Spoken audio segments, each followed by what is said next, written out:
The medical journal Health Affairs spent years planning its special issue on health and racism, which it published at the beginning of February. The journal wanted to reach new readers by promoting the issue through targeted advertisements on Twitter and YouTube. That's why it was so frustrating when Twitter and Google blocked its ads before they could go up, says Patty Sweet, the director of digital strategy at Health Affairs. The journal's Google Ads account was also suspended. Sweet wrote a blog post outlining that frustration last week, saying she thought the use of the word racism was the trigger for the rejections.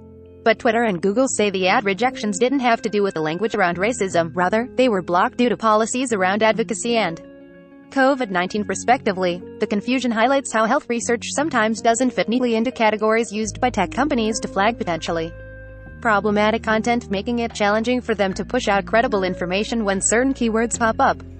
Health Affairs is a reputable peer-reviewed journal widely read by people working in public health and public policy.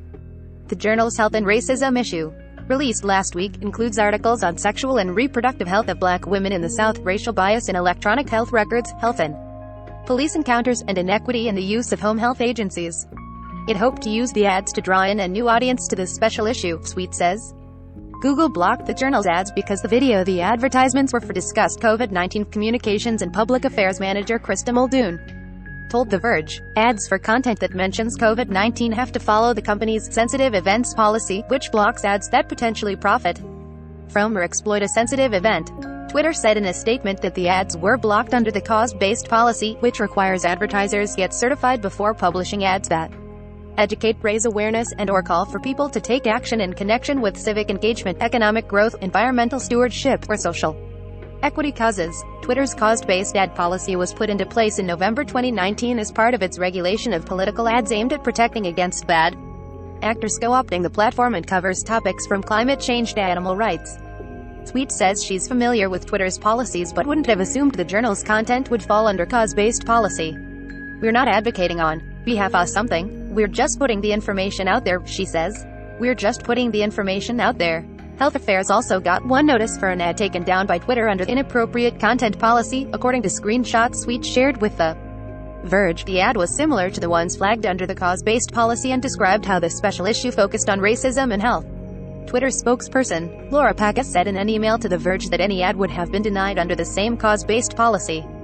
Sweet says she thinks the tech company's policies around ads are important, but that they're applied to small groups like Health Affairs in an inequitable way. She wasn't able to easily contact someone at Google or Twitter to address the issue quickly the same way she might have at a large media agency.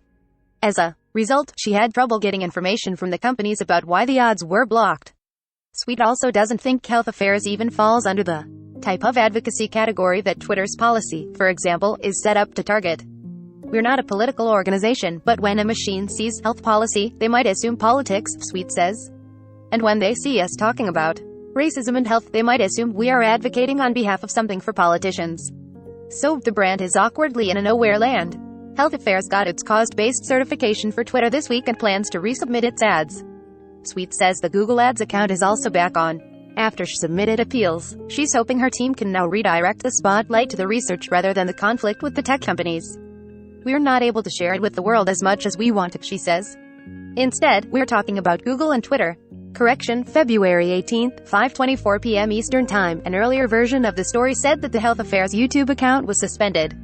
The Google Ads account was suspended. We regret the error.